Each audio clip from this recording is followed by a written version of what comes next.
పచ్చని కొండలతో చుట్టుముట్టిన చిన్న గ్రామం పేరు వెలగపల్లి. ఆ గ్రామం అందంగా ఉండేది. కానీ ఒక పెద్ద సమస్య ఉండేది. అక్కడి ప్రజలకు మంచి పంటలు లేవు. వేసవిలో నీళ్లు లేక పొలాలు ఎండిపోయాయి. వర్షాకాలంలో మట్టంతా కొట్టుకుపోయింది. అందుకే ఆ గ్రామంలో ఎక్కువ మంది రైతులు అప్పులతో మునిగిపోయారు. ఆ గ్రామంలో రామయ్య అనే రైతు ఉండేవాడు. అతనికి ఒక చిన్న ఇల్లు, ఒక ఎద్దు, 2 మేకలు, ఇంకా కింద భాగంలో కొద్దిగా పొలం మాత్రమే ఉండేది. రామయ్య చాలా కష్టపడేవాడు. కానీ అదృష్టం మాత్రం అతని వైపు చూడలేదు. అతని భార్య సీతమ్మ చాలా ధైర్యవంతురాలు. ఏదో ఒక రోజు మన పరిస్థితి మారుతుంది అని ఎప్పుడూ భర్తకు ధైర్యం చెప్పేది. వాళ్లకు ఒక కొడుకు చాలా తెలివైనవాడు. కొత్తగా ఆలోచించేవాడు. ఎప్పుడూ ప్రశ్నలు అడిగేవాడు. ఒకరోజు ఆ అబ్బాయి గ్రామం వెనుక ఉన్న పెద్ద కొండపైకి వెళ్ళాడు. అక్కడ అతనికి ఆశ్చర్యంగా ఒక విషయం కనిపించింది. కొండపై చిన్న చిన్న అడవి మొక్కలు, పచ్చగా పెరిగిన కూరలు వంటి ఆకులు, ఇంకా ఒక మూలలో జారుతున్న చిన్న నీటి జలపాతం కనిపించింది. అది చూసిన ఆ అబ్బాయి వాళ్ళ అమ్మా నాన్నలతో ఇలా అన్నాడు: నాన్న, మనం కింద పొలం కోసం తంటాలు పడుతున్నాం.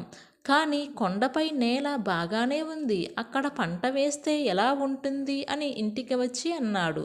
రామయ్య మొదట నవ్వాడు. అయ్యో బాబు, కొండపై పంట పండించడం అంటే అక్కడికి నీళ్లు ఎలా తీసుకువెళ్తాం? అక్కడ పంట పండించడం చాలా కష్టం అన్నాడు రామయ్య. కానీ అబ్బాయి వినలేదు. ఎవరూ చేయలేని పని మనం చేసి చూపించాలి నాన్న అని అన్నాడు ఆ బాలుడు. ఆ మాట రామయ్య మనసులో నాటుకుపోయింది. మరుసటి రోజు రామయ్య, చిన్నబాబు ఇద్దరూ కొండపైకి వెళ్ళారు. నిజంగానే అక్కడి నేల కొంచెం నల్లగా మెత్తగా ఉంది. ఆ మట్టి నుండి నీరు కొంచెం కొంచెం బయటకు వస్తుంది. చుట్టూ అడవి దుంపలు, తినదగిన కూరగాయలు కనిపించాయి. రామయ్య ఆశ్చర్యపోయాడు. ఇది నిజంగానే సాగుకు పనికొచ్చే నేల అయి ఉండొచ్చు అని అనుకున్నాడు. కానీ గ్రామస్తులు వాళ్ళు ఆలోచన విన్నాక రామయ్యని ఎగతాళి చేశారు. రామయ్య, నీకు చాలా అప్పులు ఉన్నాయి. ఇప్పుడు కొండపై పంట వేయడానికి ఆకాశం నుంచి ఎద్దులు తిరుగుతాయా అంటూ నవ్వుకున్నారు. అయినా రామయ్య ఆపలేదు. సీతమ్మ కూడా భర్త పక్కనే నిలిచింది. మనకు కోల్పోయిన దానికి ఏముంది, ఒకసారి ప్రయత్నిద్దాం అని అంది. అలా ఒక ఉదయం కుటుంబం అంతా కొండపైకి వెళ్ళి ముళ్ళు కంపలను తొలగించారు. వాళ్ళ బాబు అక్కడే అడ్డుగా ఉన్న రాళ్లను పక్కకు తొలగించాడు. సీతమ్మ ఎండిన ఆకులు ఏరింది. రామయ్య ఒక చిన్న గోడలాగా రాళ్లను పేర్చి మట్టిని నిలుపుకున్నాడు. కొండపై మెట్లలా చిన్న చిన్న మట్టి మడుగులు తయారు చేశారు. ఆ పని చాలా కష్టం. చేతులు నొప్పి పుట్టాయి. ఆ రాళ్ళు వాళ్ళ కాళ్ళను గీసుకునేలా గీతలు పట్టి రక్తం వచ్చింది. కానీ వాళ్ళ పని మాత్రం ఆపలేదు. 3 రోజులకి చిన్న స్థలం సిద్ధమైంది. సీతమ్మ ఇంట్లో దాచుకున్న వంకాయలు, బెండకాయలు, టమాటా, మిరప, దొండకాయ విత్తనాలు తీసుకువచ్చింది. ఇవి మన ఆస్తులు అని రామయ్యకు చెప్పి సీతమ్మ ఇచ్చింది. విత్తనాలు వేసే ముందు వాళ్ళ అబ్బాయి ఇలా అన్నాడు: నాన్న, ఊరుతున్న నీటిని చిన్న కాలువలా మళ్లిద్దాం అని చెప్పి అతను చిన్న కర్రతో రాళ్ల నుంచి వచ్చే నీరుని నిదానంగా ప్రతి మడుగుకి చేరేలా చేశాడు. కొన్ని రోజులు ఏ మార్పు కనిపించలేదు. గ్రామస్తులు మళ్ళీ నవ్వారు. ఏం రామయ్య, కొండపై రాజా పంట వచ్చిందా అని ఎగతాళి చేశారు. రామయ్య మనసు దిగులైంది. కానీ వాళ్ళ అబ్బాయి ధైర్యం చెప్పాడు. మొక్కలు కాస్త ఆలస్యంగా బయటికి వస్తాయి నాన్న. భూమి కూడా మన ఓర్పుని పరీక్షిస్తుంది అని అన్నాడు. రామయ్య ఒకరోజు తెల్లవారుజామున సీతమ్మ నీళ్లు పోసేందుకు వెళ్ళి చూసింది. చిన్నగా, నాజుగ్గా, పచ్చగా మొదటి చిగుళ్ళు బయటకు వచ్చాయి. ఆమె ఆనందంతో కేకలు వేసింది. సీతమ్మ వెంటనే ఇంటికి వెళ్ళి రామయ్యకు, వాళ్ళ అబ్బాయికి ఈ విషయం చెప్పింది. ఆ మాటలకు కుటుంబం అంతా పరిగెత్తుకుంటూ కొండపైకి వెళ్ళారు. అక్కడ పచ్చని చిన్న చిన్న మొక్కలు గాలికి అటూ ఇటూ ఊగుతూ కనిపించాయి. ఆ దృశ్యం వాళ్లకు బంగారంలా కనిపించింది. ఆ రోజు నుండి వాళ్ళు మరింత జాగ్రత్తగా పంటను చూసుకున్నారు. ఉదయాన్నే వాళ్ళ అబ్బాయి మొక్కల దగ్గరుండి మట్టిని సరిచేసేవాడు. సీతమ్మ ఇంటి దగ్గర వాడిన నీటిని వృధా కాకుండా తీసుకువెళ్ళి మొక్కలకు వేసేది. రామయ్య మేకలు, అడవి జంతువులు రాకుండా కంచె కట్టాడు. కొన్ని రోజుల్లో మొక్కలు బాగా పెరిగాయి. మొదట బెండకాయలు వచ్చాయి. తరువాత మిరపకాయలు, టమాటాలు ఎర్రగా మెరుస్తూ కనిపించాయి. కొండపై పచ్చని కూరగాయలు తోట కనిపించడంతో గ్రామం మొత్తం ఆశ్చర్యపోయింది. అయ్యో, నిజంగానే పంట పండిందా? మనమంతా నవ్వుకున్నాం. కానీ రామయ్య నిజంగానే చేసి చూపించాడు అని గ్రామస్తులు అందరూ మాట్లాడుకోవడం మొదలుపెట్టారు. ఒకరోజు సమీప పట్టణం నుంచి కూరగాయల వ్యాపారి గ్రామానికి వచ్చాడు. అతను కొండపై పండిన పంటను చూసి ఆశ్చర్యపోయాడు. ఇవి చాలా తాజాగా ఉన్నాయి, రుచిగా కూడా ఉంటాయి. నేనే అన్ని కూరగాయలు కొంటాను అన్నాడు. రామయ్య జీవితంలో తొలిసారి తన పంటకు మంచి ధర వచ్చింది. చేతిలో డబ్బులు పట్టుకున్నప్పుడు అతని కళ్ళల్లో నీళ్లు వచ్చాయి. ఇది నా కష్టం మాత్రమే కాదు, నా కుటుంబం నమ్మక ప్రతిఫలం అన్నాడు. కొన్ని రోజులకి గ్రామ సర్పంచ్ వచ్చి రామయ్యను కలిశాడు. నీ పద్ధతి అందరికీ ఉపయోగపడుతుంది. ఈ కొండపై మరిన్ని కుటుంబాలు కూడా పంట వేయగలమా అని అడిగాడు సర్పంచ్. రామయ్య నవ్వి, నేనొక్కడనే కాదు సార్, మన గ్రామం మొత్తం కలిసి చేస్తే ఇంకా బాగుంటుంది అన్నాడు. అలా గ్రామంలో కొత్త ఆలోచన మొదలైంది. కొండపై ఖాళీ ప్రదేశాలను కొలిచి ప్రతి కుటుంబానికి కొంచెం స్థలం చొప్పున ఇచ్చారు. రామయ్య వాళ్ళ అబ్బాయి అందరికీ నేర్పడం మొదలుపెట్టాడు. రాళ్లతో మెట్లు ఎలా చేయాలో, నీటిని వృధా కాకుండా ఎలా వాడాలో, సహజ ఎరువులు ఎలా తయారు చేయాలో నేర్పించాడు. సీతమ్మ ఆడవాళ్లకు విత్తనాలు దాచుకునే పద్ధతి నేర్పింది.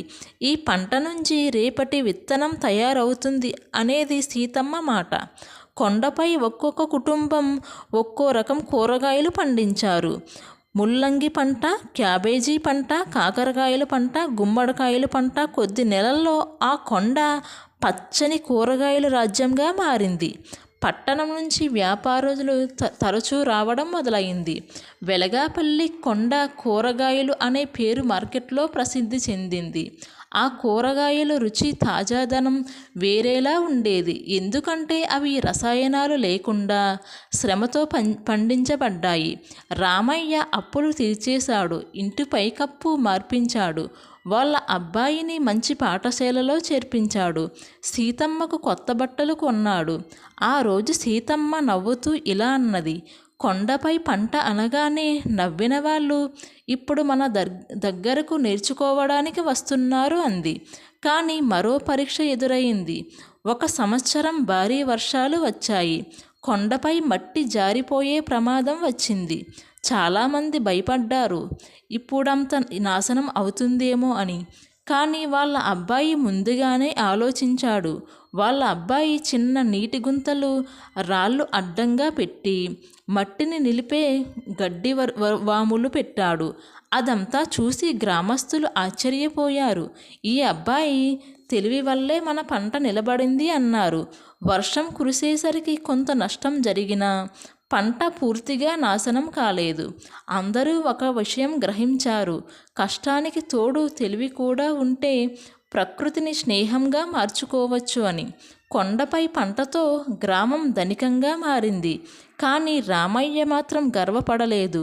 రామయ్య అన్నాడు, ఈ కొండ మన అందరిది, దాని మీద పండిన పంట కూడా మన అందరి శ్రమ అన్నాడు రామయ్య. కొన్ని సంవత్సరాలకి ప్రభుత్వం వాళ్ళు కూడా ఆ గ్రామానికి వచ్చారు. నీటి కొరత ఉన్న ప్రాంతాల్లో కొండపై మెట్లు సాగు చేసి కూరగాయలు పండించవచ్చు అని వెలగాపల్లి గ్రామంను ఇతర గ్రామాలకు పరిచయం చేశారు. ఒకరోజు జిల్లా కలెక్టర్ గ్రామానికి వచ్చి రామయ్య వాళ్ళ అబ్బాయిని ఈ విధంగా అడిగారు, నీకు ఈ ఆలోచన ఎలా వచ్చింది అని అన్నారు. ఆ బాబు ఇలా అన్నాడు, ప్రకృతిని గమనించాను సార్. అడవిలో మొక్కలు ఎక్కడైనా పెరుగుతాయంటే మనం వాటిని సహాయం చేస్తే పంటగా కూడా మారుతాయి అనిపించింది. ఆ సమాధానం విని అందరూ చప్పట్లు కొట్టారు. రాత్రి ఇంటి ముందు కుటుంబం అంతా కూర్చుని కొండపై చంద్రకాంతిలా మెరిసే కూరగాయల తోట కనిపిస్తుంది.